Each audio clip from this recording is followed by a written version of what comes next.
astacitanya Pak Prabowo, yaitu poin ke-6, saya catat kembali, yaitu pembangunan dari desa.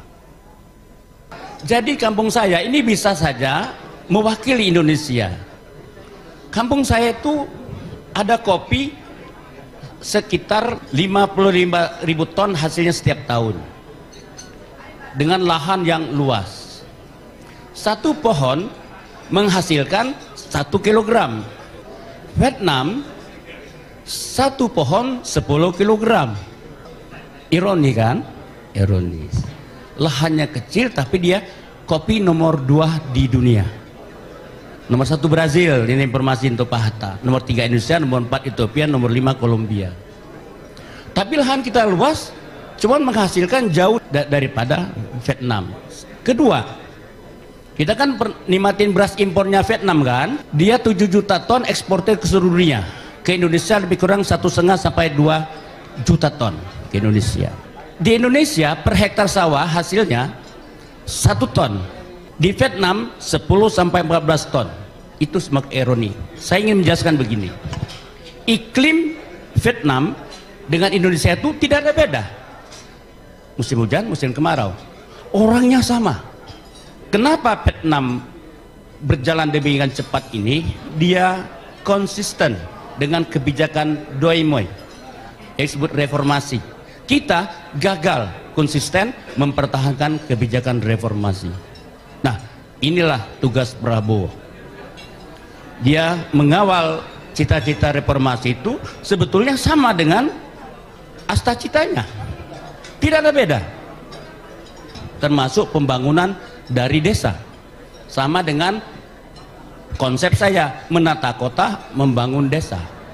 Karena bagi saya untuk mendekatkan ya kekuatan ekonomi kota dan desa itu tidak jalan lain adalah politik anggaran mesti diperbesar ke kabupaten dan dilancarkan kepada untuk swasembada pangan.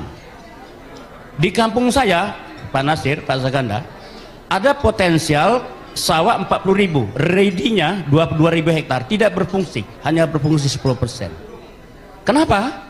Irigasinya dikerjakan setahun jebol, setahun jebol, setahun jebol. Kita mesti melakukan terobosan besar. Itu ada di tangan Prabowo. Apa yang dikatakan oleh Pak Daskom 44T untuk anggaran ATK tadi, itu luar biasa. Sama saja menilahat. ATK nggak kurang-kurang itu.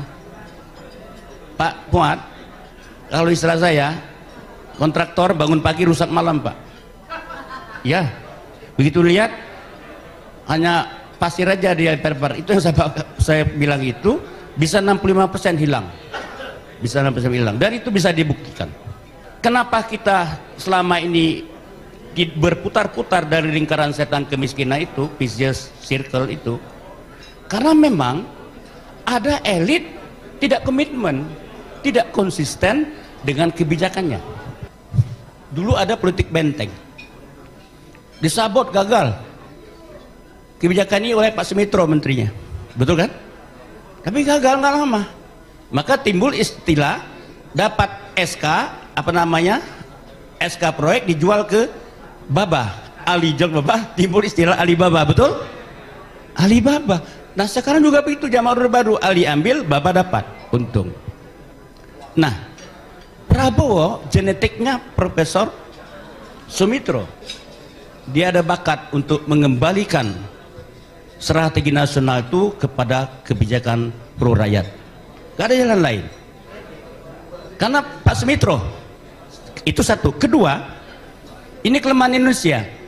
Pak Sumitro waktu dia menteri Ristek, dia bikin Puspitek tahun 1976, Pusat Penelitian Ilmu Pengetahuan dan Teknologi. Puspitek itu Pak Mitro dianjurkan oleh Habibie, enggak berfungsi. Ah, ini kelemahan kita, Bu Epi, Pak. Kenapa kita hasil riset tidak komersial? Karena ada kebijakan menenggelamkan setiap inovasi, invention dari para peneliti kita, sehingga kita membuat tergantung dengan impor beras, impor kedelai, impor mobil. Padahal di Indonesia ini gudangnya insinyur, gudangnya peneliti, tetapi kenapa ditenggelamkan?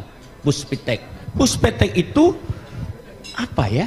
mahasiswa Indonesia di bidang ilmu sains dan teknologi. Menurut saya kelemahan-kelemahan ini mesti ditutup oleh Pak Prabowo, mulai menghargai Puspetek yang didirikan oleh orang tuanya untuk mengakselerasi industri kita. Jadi saya ingin menutup begini. Setelah saya pelajari,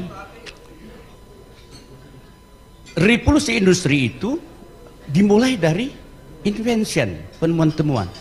Saya pelajari Inggris banyak belajar di Oxford.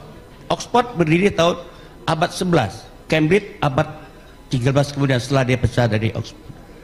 Disitulah kerajaan membuka penelitian yang luas, dan itulah rahil revolusi industri pertama 1750 sampai 1850. Revolusi industri kedua itu mesin uap temukan listrik 1850 sampai 1910 pada awal abad ke-20 udah ditemukan mesin perang dengan listrik. Dan perang dunia selama kedua itu tambah gawat lagi, udah menggunakan kekuatan listrik, dan itu mulai ditemukan komputer seganda. Komputernya memang belum bisa dikendalikan dengan keyboard, dia hanya bisa dikendalikan dengan listrik, besarnya sekamar. Setelah tahun 60 baru ada komputer kecil, dan setelah sekarang kita menggunakan komputer sebagai cloud computing itu. Jadi sejak kita ada internet, maka seluruh big data analytics bisa kita akses untuk membuat apa saja. Pertanyaan, dalam keadaan pertanian kita terpuruk, bisakah artificial intelligence itu digunakan untuk membangun pedesaan, untuk memperkuat persawahan yang dicanangkan oleh Pak Prabowo, memperkuat pangan lain, jagung dan sebagainya, dan kopi. Karena kopi kita potensial, Pak, sangat potensial. Nah, saya ingin mengatakan kepada kita, kelemahan-kelemahan ini bisa kita sumbangkan untuk Prabowo. Artinya tidak boleh semua ikut Pak Prabowo, mesti ada mengingatkan.